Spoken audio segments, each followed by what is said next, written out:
Hello hi. Amazon காடுகளில் கூட கிடைக்காத அரிய வகை பொருள், 4000 வகையான நோய்களை குணப்படுத்தக்கூடிய கிழங்கு. கொல்லிமலை, நீலகிரி, கொடைக்கானல், ஊட்டி இந்த மாதிரி மலை பிரதேசங்களில் மட்டும் பாறை இடுக்குகளில் கிடைக்கக்கூடிய கிழங்கு, அதாவது முடவாட்டுக்கால் கிழங்கு. ஃபர்ஸ்ட் எனக்கு ஒரு டவுட்டு, 4000 வகையான நோய்கள் மனித உடம்புல இருக்கா? இருந்தாலும் இருக்குங்க. என்னையே கேட்டால் தலைவலி, முதுகு வலி, இடுப்பு வலி, வயிற்று வலி, கால் வலி அப்படின்னு சொல்லிக்கிட்டே போவேன். இந்த மாதிரியே இருக்கும்போது 4000 வகையான நோய்கள் இருக்காதா என்ன? கண்டிப்பாக இருக்கும். இந்த முடவாட்டுக்கால் சூப்பை ஒரு மண்டலத்துக்கு, அதாவது 48 நாள் நம்ம தொடர்ந்து எடுத்துக்கும் போகுது 4000 வகையான நோய்களை குணப்படுத்தக்கூடியதுன்னு சொல்கிறாங்க. அதுலேயும் ஸ்பெஷலாக மூட்டு வலி, ரொம்ப வயசானவங்களுக்கு ஏற்படக்கூடிய மூட்டு வலியையுமே குணப்படுத்துதுன்னு சொல்கிறாங்க.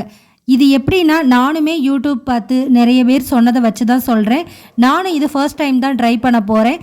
கண்டிப்பாக அது ட்ரை பண்ணிவிட்டு எப்படி இருக்குது ரிசல்ட்டுன்னு கண்டிப்பாக அவங்களோட ஷேர் பண்ணிக்கிறேன். நம்ம அரைச்ச பொருட்களோட 1 மடங்குக்கு 4 மடங்கு தண்ணி சேர்த்து அட்லீஸ்ட் ஒரு அரை மணி நேரத்துலேருந்து 3/4 மணி நேரமாவது நல்லா கொதித்து வற்றணும். வடிகட்டாதீங்க. வடிகட்டாமல் எடுத்துக்கிட்டு மிளகுத்தூள், கொத்தமல்லி சேர்த்து சர்வ் பண்ணுங்கள். ரொம்ப டேஸ்ட்டாக இருக்கும். ஆட்டுக்கால் சூப்பு மாதிரியே இருக்கும். கண்டிப்பாக ட்ரை பண்ணுங்கள். உடனே க்யூர் ஆகுமான்னு கேட்டால் கிடையாது. கண்டிப்பாக ஒரு மண்டலம்.